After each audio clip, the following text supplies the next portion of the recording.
So picture this. You're chilling on the couch, looking for something light to binge. You've already seen The Office 100 times.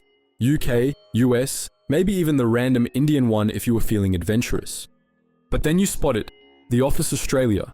You thought, this could be fun, a local twist on a classic. But 5 minutes in, and you're cringing. After 10 minutes, you're checking your phone. By episode 2, you've emotionally checked out. What is this? Who greenlit this? And why does it feel like someone did a dramatic reading of The Office fan fiction written during a heatwave? Welcome to one of the weirdest misfires in TV adaptation history. Alright, quick recap for context.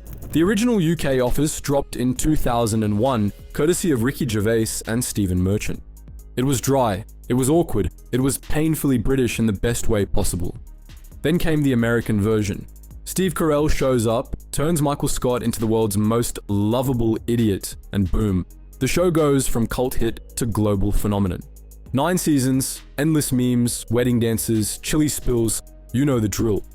Now enter Australia, 2024, streaming on Prime Video.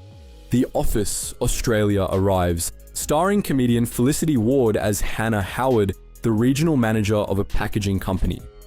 Yes, packaging. That's already funny, right? Paper and packaging, maybe there's a pattern.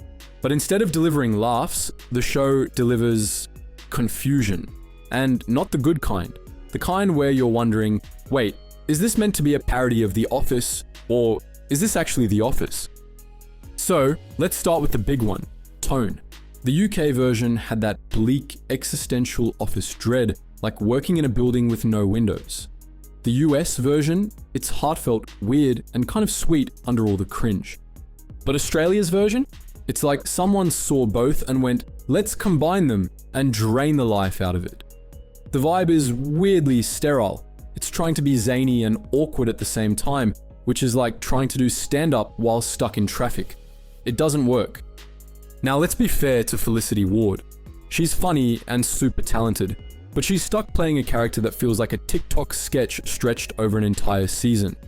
Hannah Howard is supposed to be the Aussie answer to Michael Scott, chaotic, out of touch, and trying to be cool, but instead, she feels off.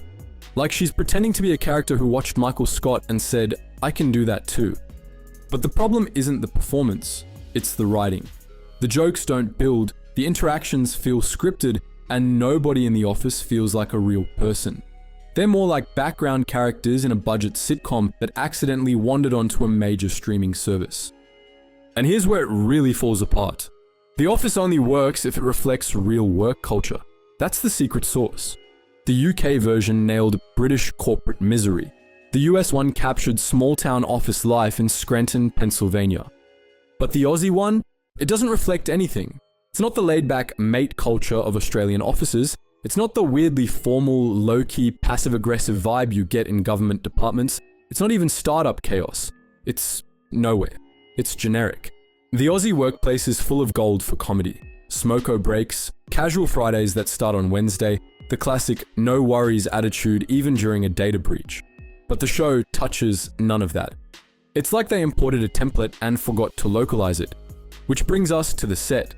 It's flat, lifeless. The cinematography looks like an instructional video for a tax accounting firm. And the editing, it's chopped up like someone hit shuffle on Premiere Pro. You never get that satisfying comedic rhythm. Scenes end before they land. Moments that should simmer for awkwardness are cut too soon, and punchlines arrive before the setup. It's like bad karaoke. All the lyrics are there, but the tempo's completely wrong. Now let's talk numbers. And they're not great. The Office Australia is currently sitting at 4.7 out of 10 on IMDb. And if you scroll through the reviews, you'll find a mix of disappointment, frustration, and confused laughter. Most people agree that the cast is trying, but the writing isn't pulling its weight. Some viewers say it feels rushed, others say it just feels off. The common thread? It's lacking heart. There's no real connection to the characters, no cultural grounding, and absolutely no reason this needed to be made other than riding the coattails of a beloved brand. But this isn't just about The Office Australia, this is part of a bigger problem in Aussie TV, the copycat crisis. Australia has produced amazing shows when it embraces its own identity. Bluey is a global phenomenon. Mr. In-Between is gritty, hilarious, and underrated. When Aussie TV is unapologetically itself, it kills. But the moment it tries to chase US or UK formulas without adapting them properly, things get messy.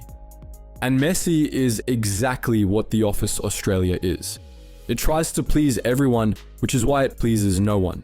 It's scared to lean too hard into local culture, but too out of step to connect globally. So we get this weird middle ground, a show that feels like it was written by someone who's never worked in an office or lived in Australia. And here's the wild part. It could have worked. Imagine setting it in a dodgy local council office in Western Sydney or a remote mining town HR department. Or even better, a chaotic Brisbane startup where the boss has CEO in his Instagram bio. The Australian office space is full of ridiculous, painfully real scenarios. The politics, the underfunding, the nah, she's alright attitude toward total dysfunction. It's all right there, ready to be mined for comedy gold.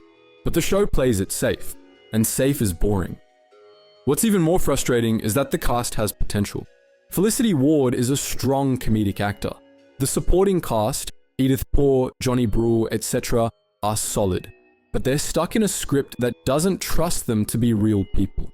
Instead, we get stock characters. The uptight HR rep, the awkward intern, the vaguely mysterious IT guy. All surface, no soul. And when your entire format depends on watching characters grow, or at least spiral, that's a death sentence. So is The Office Australia doomed to the recycling bin of streaming history? Probably. Will people still give it a hate watch out of curiosity? Definitely.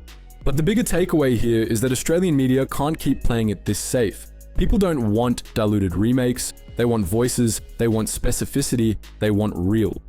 The global TV landscape has changed. Audiences are savvy. They've seen great writing. They've binged Succession, Fleabag, Ted Lasso, even Bluey. So if you're going to remake a legend like The Office, you better bring something new to the table, not just reheated leftovers with an Aussie accent. So here's a piece of advice for the next Aussie comedy creators out there. Don't be afraid to be too local. In fact, be aggressively local. Make the show about Centrelink, about tradies, about working in a servo, about managing a cricket club social media account. That's the stuff people feel. That's where the laughs come from. Because when you stop trying to be global and start being real, that's when the world actually pays attention. As for The Office Australia, yeah, probably skip it. Watch Bluey, again. Or dive back into season 5 of the US Office, or, if you're brave, track down the Chilean version of The Office. At least that one has commitment. But what do you think? Was it a hidden gem, or a train wreck in slow motion? Let us know your thoughts in the comments section below, and let's discuss. And if you enjoyed this story, give us a thumbs up, hit subscribe, and don't forget to ring that bell so you never miss out on more deep dives like this.